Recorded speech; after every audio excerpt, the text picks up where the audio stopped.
This episode of the Chris Johnston Show is brought to you by Sports Interaction Sportsbook and Casino, focusing on the teams, players, and games that actually matter to you. They're not just another sportsbook, featuring a brand new betting platform with even more ways to bet, including same-game parlays, which is an absolute game changer. Plus, Sports Interaction Casino, the best in the market with an insane amount of games and live 24/7 dealers. So why bet with those American companies who don't understand your city? Sports Interaction, your homegrown sportsbook. Bet local. Download the app or go to sportsinteraction.com/SDPN. 19 plus. Please play responsibly. CJ, did you ever think your first byline for The Athletic would involve the word decentralization and the NHL draft?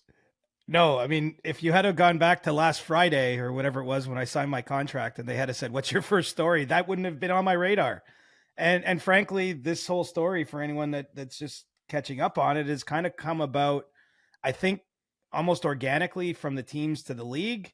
And it's happened really in the last few weeks, in which, some teams are very interested in seeing the NHL draft pretty dramatically overhauled from what we would call normal, from what's been the tradition in the league, going back basically 50 years, and doing something similar to what you see in the NBA or the NFL, where the prospects are in a centralized draft location, and basically each team's front office staff, their scouting staff, stays in market. It's all done sort of on a hybrid virtual / centralized draft location way. And so, no, that was not planning to be my first story, but obviously it's become a pretty, I would say, significant story. I mean, I don't know what the fan level of interest in it is, but certainly inside the industry, it's a buzzy item because, as you well know, Julian, I mean, look, the two of the times we've done this show live was around the draft the last 2 years. We did one show in Nashville, one in Montreal. And, it really is a time where the whole league gets together. You've got agents there, the players and their families, obviously the scouts, the GMs, most of the head coaches come. Even some assistant coaches come to that event. And when you mix it all together, I mean, it's sort of hockey's version of a giant industry conference. And it does seem as though there's at least a chance for it now to change. One of the other interesting aspects of this, and a league memo went out Wednesday, Julian, which is partly what I was writing about in that debut story at The Athletic, was, the league, a lot of times things happen in the NHL where I sort of feel like the outcome is predetermined, but there's kind of a process that goes through.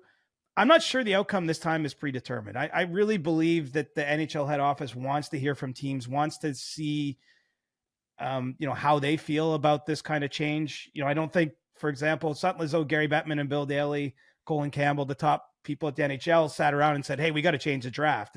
This is the rare bottom up story versus top down, which is how change tends to happen in the league, I think, from time to time. And so there's a deadline next Tuesday, October 24th.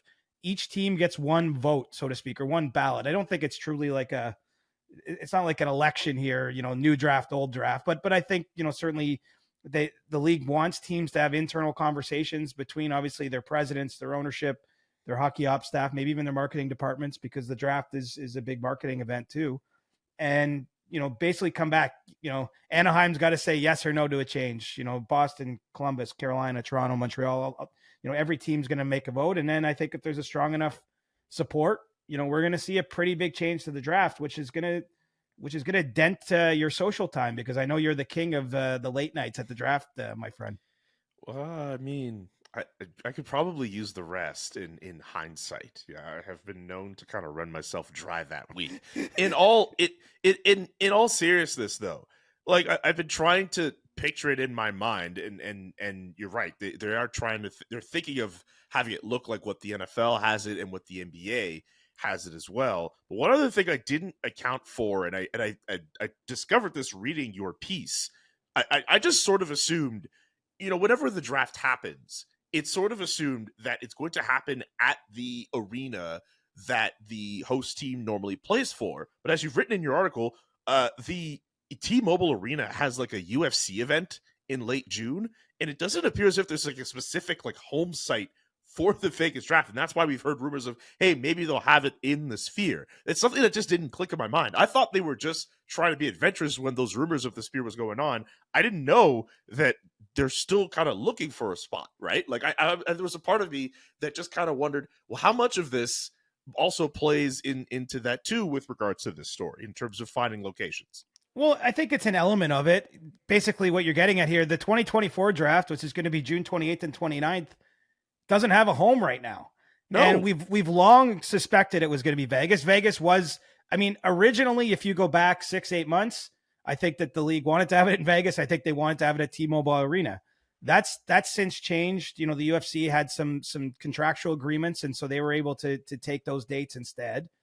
And while the league is still looking at Vegas, and you know, I can tell you with certainty, the Sphere is still very much on the NHL's radar. I just don't know if they don't even know what it's going to cost. And I don't know if you've seen those reports that have gone around, Julian, about how much it costs just to rent the LED screens on the outside for like a day. Like I'm not saying it's going to happen, but the league is definitely exploring the Sphere. Probably would be the number one option. I think they have a backup location in Vegas that they feel comfortable about.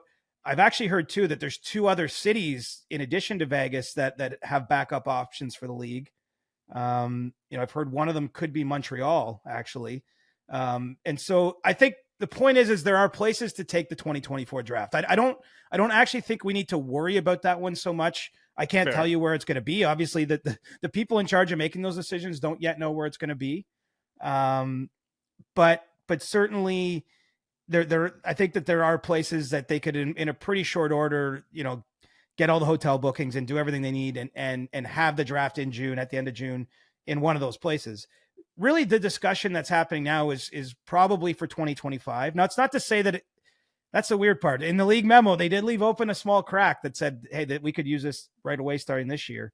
But I think that the conversation is more focused on 2025. And so how weird will that be if we know that there's going to be a change and we're going to the sort of final ever on-site draft or in-arena draft, or however you want to call it, where you have all the 32 team tables on the draft floor and you have the broadcast rights holders, Elliot Friedman, whoever it is, saying like, oh, we've got the assistant GM from this team and this team walking to Central Registry. There's going to be a trade. I mean, it's like, basically, I think that model is on the clock, and it makes me feel a little nostalgic personally. Like I don't think a fan necessarily cares about this, because if you experience this event on TV, I don't know that it's going to look all that different, really. Like, I don't think it's going to change much for the at-home experience.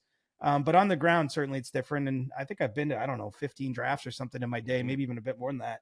So it's kind of weird to imagine that it's going to change. But I will say, I don't think the TV product at the draft is all that great, if I'm going to be honest. I've certainly heard that from people that don't get to go. And so I do think that there's a chance to maybe modernize everything to try to reimagine how this is presented and packaged. And so, let's face it, everything evolves and changes. And I can't say for sure how this is going to go. That's the other part. Is I reached out to, a bunch of people who work for teams and front offices yesterday. And I really got a lot of split kind of ideas. Like, there's a lot of pros and cons, right? We can run through them pretty quickly. The pros to an in-arena draft, I think it is pretty fun for everyone to be in one place. There is some benefit for teams to, say, meet agents in face-to-face that week, and they can do it pretty efficiently for a quick coffee. And obviously that's setting up free agency and a lot of other things going on. They can meet with the draft prospects themselves. A lot of times teams in the day or two before the draft will actually meet face-to-face again with the prospects, introduce, say, the player they think they're going to take to their owner, things like that. There is the entertainment factor. There's the fact that it's pretty cool to be in one city. I mean, just think of the people that work for teams that attend the draft every year. Like, if you're a hardcore hockey fan, you could have went to Nashville and just like looked around and saw Steve Yzerman, Joe Sakic, Marty St. Louis, like all, and we could go down Bill the list. Daly walking the streets. Right. Wow. And see Julian McKenzie at 3 a.m. at Tootsie's. I mean, like, you could see it all in one fell swoop. Well, they close at 2, and if we're at that time, that means a whole bunch of other people will have been at Tootsie's, and police will be leading us all out because they're trying to get us out of there. Fair enough, but you know what I mean. May or may not have happened. So those are the pros of it. Those are the pros of an in-person draft. It's like you get all that, and that's kind of cool. The cons are it is exorbitant cost-wise for these teams. I mean, teams send 30, 40, 50 people to the draft. Obviously, there's jacked up rates because there's a big event in town. All the hotels are booked at that time. It's fairly inefficient to have that many people traveling around, especially since it's going to be June 30th, the day after the draft, and everyone's going to be scrambling back to get to their markets. It's the day before free agency. That's when a lot of work should be getting done in terms of signing free agents that when the bells chimes on July 1st. I heard from a few people that work for teams that the floor itself, they don't feel is the best work environment, that it's loud. It's kind of, there's a lot of people in your business that I talked to 3 different people who work for teams who said that they liked it better during those 2 pandemic drafts, 2020 and 2021, where they were basically had the relative privacy of their own war room, where they could be making calls in terms of facilitating trades and things of that nature. And, instead of having everybody kind of in their business. So there's pros and cons there. It's going to be interesting to see, basically what the teams respond. I think that's where we're at. And they only have until next Tuesday. So this is going to be, I think, a front burner issue, one you're going to hear more talk about. And it's this is in my wheelhouse, man. It involves league memos and minutia and all this stuff. But this is where I shine, down in the mud.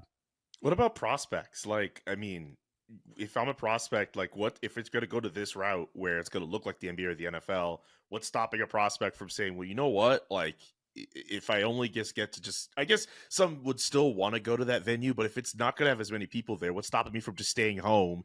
And like what we see on NFL broadcasts, where we just have the entire family in my living room, and then we get the phone call, and then you pull out whatever hat or whatever jersey, and you get to experience it that way. Like, what's stopping them from doing that? I don't know if there's anything stopping them. Certainly what the league is contemplating right now, though, is having all the prospects in one place, basically creating the same experience they would get. I mean, they can have their families there. I should be clear, even though most teams, the large portion of the team's front office stays in their own market, there'd be at least 1 or 2 representatives from every team there, plus, Gary Bettman. And I think what's stopping you is you still get your moment on stage on national TV, right? If you come to the draft, I think that they can go to some cooler venues too, right? Because you don't need that draft floor set up. You can look at 5 or 10,000 seat places. It doesn't have to even be in an NHL city, maybe, Julian. Maybe one day we're talking about having this be in Europe or somewhere, like, who knows? There's lots of things I think you could do if you went to this sort of hybrid model.